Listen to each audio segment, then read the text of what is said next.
guys, welcome to my channel, and today, I'll be reading a book X listener fact by Fiction Please on AO3, so let's get into it.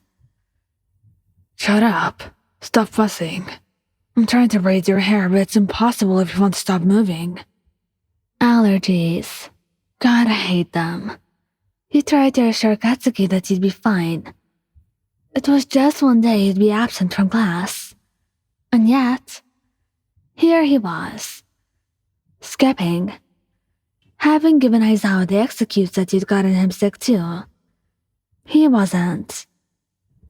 You're right. Sorry, you said softly. Oh, Katsuki. Okay, so you know who Harry Styles is, right? You'd been obsessed with him lately, and fine line was on their feet. His fingers stopped the braiding motions for a split second, before he continued. Of course I do, Spotlight. Think I live under a rock or something? Bless. You're always listening to his music. What about him? You were sure you had mentioned him before, but you didn't think Katsuki would have remembered. Do you ever listen to him? Tilting your head toward his face, he avoids your gaze. Suddenly, very focused on his braiding work. What does it matter? Katsuki, come on. I'm just curious. I swear. I mean, I guess. Yeah, sometimes. Seeing you light up immediately, his cheeks started to flush. There were times when it was just so easy to make you happy. Not that he was complaining. Do you have a favorite song of his? You have to have one. He looks away, putting on a thoughtful face, making you more curious. That Kiwi one's pretty good. He looks over to you for confirmation that it was in fact the right title. You nod intensely. I usually play it when I'm working out. That one is so good. Great choice.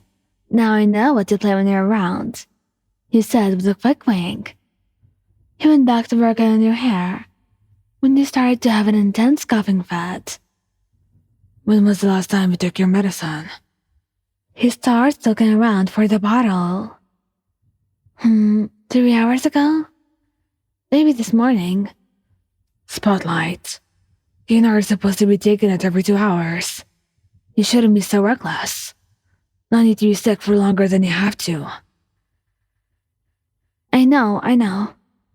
I just got distracted. Suppressing a grin, you go on. Guess you could say I ended up getting lost in your eyes. Man, I swear the longer you go without the medicine, the flirtier you get. Now, where did you leave the bottle? Hush, you know you love it. Lifting your hand, you pointed towards your bookshelves. It should be over. The coughing has returned, with even a bigger intensity than before. Finding it, he quickly hands you the pills and a glass of water. You take them gratefully and hand back the glass when you're done. Sniffling a bit, you realize how cold you've gotten. Sliding back under the covers, you look at Katsuki. Come cuddle me. I'm freezing. You began to shiver, starting to make him feel bad. He starts pushing the blankets back so you can get in, muttering under his breath. I really shouldn't be heating you up if you have a fever. That wouldn't help. But since you're feeling crappy, I'll ignore that for now. Meeting your eyes with emphasis. Only for now, got it? You feel him come up behind you and put his arm around your waist. Huh? You were right. He was super warm. Due to his quirk though, he was usually hotter than most. So you guess it made sense. Oh shoot. Katsuki, I think I left my earrings on. They're poking my ears. You started to sit up so you could take them off, when you realized You actually couldn't move. His arm wasn't budging. Idiot. Don't move.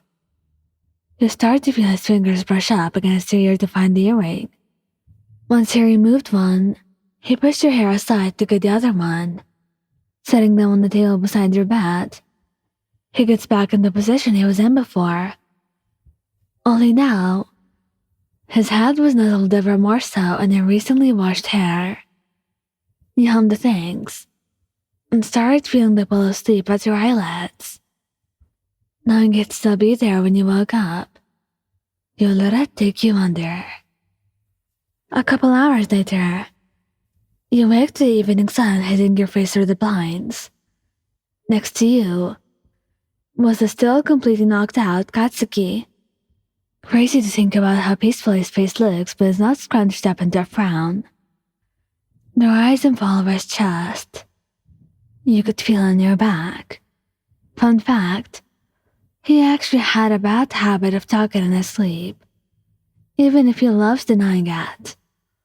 One night, you had been rudely wakened up by a mumbling Katsuki, saying something about how his food wasn't spicy enough.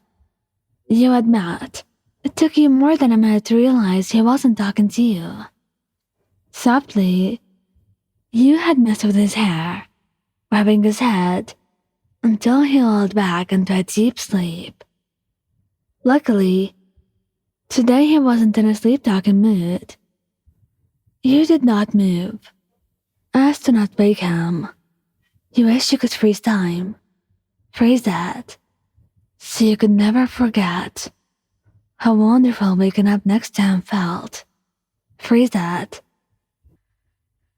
so you would never forget how lovely his features are in the light of the setting sun. Eyelids softly fluttering with him in dreamland. His arm absent-mindedly laying around you.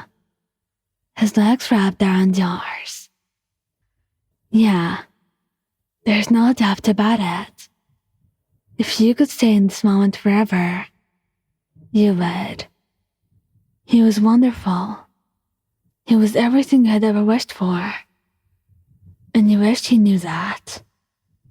You cuddled closer to him, pressing a soft, feather-light kiss to his arm, letting out a soft, satisfied sigh as his arms wrapped tighter around you, holding you closer as you leaned against his chest.